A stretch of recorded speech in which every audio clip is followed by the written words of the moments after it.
Berjumpa kembali dalam Renungan Harian Kitab Suci.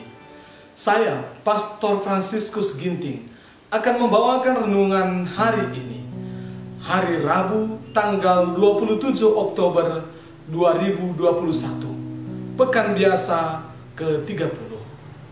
Bacaan Injil diambil dari Injil Lukas bab 13 ayat 22 sampai 30. Kemudian Yesus berjalan keliling dari kota ke kota dan dari desa ke desa sambil mengajar dan meneruskan perjalanannya ke Yerusalem. Dan ada seorang yang berkata kepadanya, "Tuhan, sedikit sajakah orang yang diselamatkan?" Jawab Yesus kepada orang-orang di situ, "Berjuanglah untuk masuk melalui pintu yang sesak itu. Sebab aku berkata kepadamu, banyak orang akan berusaha untuk masuk, tetapi tidak akan dapat. Jika tuan rumah telah bangkit dan telah menutup pintu, kamu akan berdiri di luar dan mengetok-ngetok pintu sambil berkata, 'Tuan, bukakanlah kami pintu.' Dan ia akan menjawab dan berkata kepadamu, 'Aku tidak tahu dari mana kamu datang.' Maka kamu akan berkata, 'Kami telah makan dan minum di hadapanmu, dan engkau telah mengajar di jalan-jalan kota kami.' Tetapi ia akan berkata kepadamu, 'Aku tidak tahu dari mana kamu datang. Enyahlah dari hadapanku, hai kamu sekalian yang melakukan kejahatan.' Di sanalah akan terdapat ratap dan kertak gigi, apabila kamu akan melihat Abraham dan Ishak dan Yakub dan semua nabi di dalam kerajaan Allah, tetapi kamu sendiri dicampakkan keluar. Dan orang akan datang dari timur dan barat, dan dari utara dan selatan, dan mereka akan duduk makan di dalam kerajaan Allah. Dan sesungguhnya ada orang yang terakhir yang akan menjadi orang yang terdahulu, dan ada orang yang terdahulu yang akan menjadi orang yang terakhir." Demikianlah sabda Tuhan. Di tempat pendidikan, kerap para pengajar menganjurkan para pelajar untuk bekerja sama dalam mengerjakan suatu tugas misalnya. Tujuannya adalah setiap orang akan mengeluarkan ide untuk secara bersama-sama disatukan, dan kemudian diharapkan membuahkan hasil yang maksimal. Akan tetapi pada kenyataannya, pelajar lebih kerap sama-sama kerja. Jika tugas tersebut ada 10 bagian, maka si A mengerjakan bagian pertama, si B mengerjakan bagian kedua, dan seterusnya.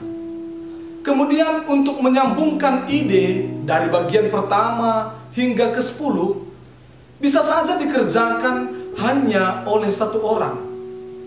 Pasti sulit, dan kadang menjadi tidak nyambung.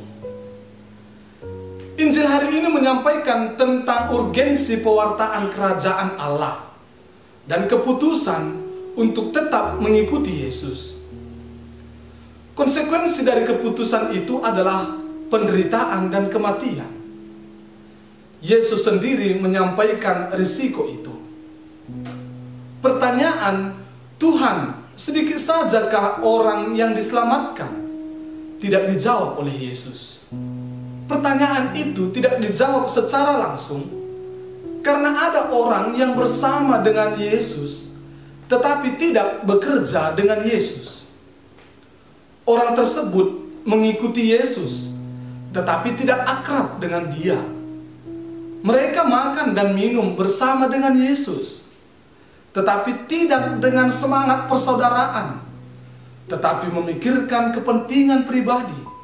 Bagaimana saya akan selamat? Bagaimana supaya aku kelak masuk surga? Tidak ada pemikiran bagaimana supaya aku bersama dengan Yesus kelak. Ini juga mau mengatakan bahwa orang-orang demikian mendengarkan pengajaran Yesus, tetapi tidak menerimanya sebagai sabda Allah yang harus dilaksanakan. Orang demikian adalah orang yang sama-sama bekerja. Dia hanya memikirkan apa yang penting untuk dirinya dan bukan memikirkan kepentingan Yesus. Yesus menegur orang-orang demikian. Yesus mengajak para pendengarnya untuk bekerja sama dalam tugas mewartakan kerajaan Allah.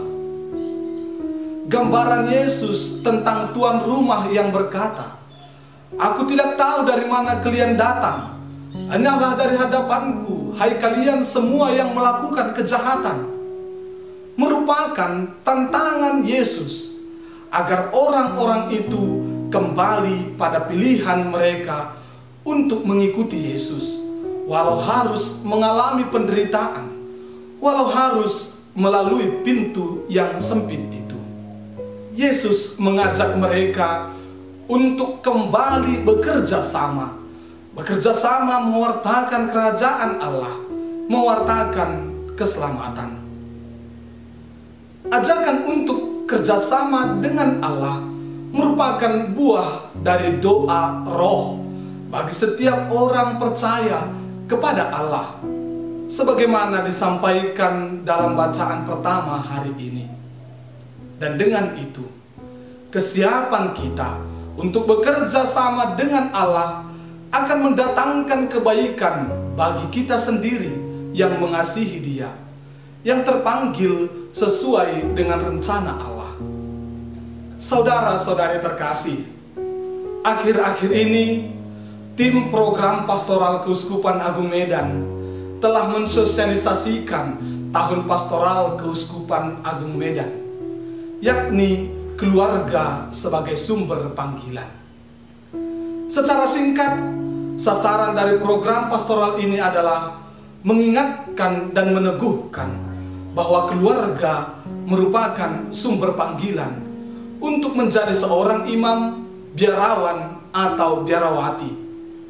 Karena itu, keluarga merupakan rekan kerjasama Allah untuk menanamkan panggilan dalam diri putra-putri mereka. Dengan mengajari berdoa, dengan mengajak ke gereja, keluarga menjadi rekan kerja sama Allah dalam menanamkan dan menumbuhkan benih panggilan. Dan kelak, putra-putri keluarga itu akan bekerja sama dengan Allah untuk mewartakan dan mewujudkan keselamatan Allah di dunia ini. Semoga Tuhan memberkati.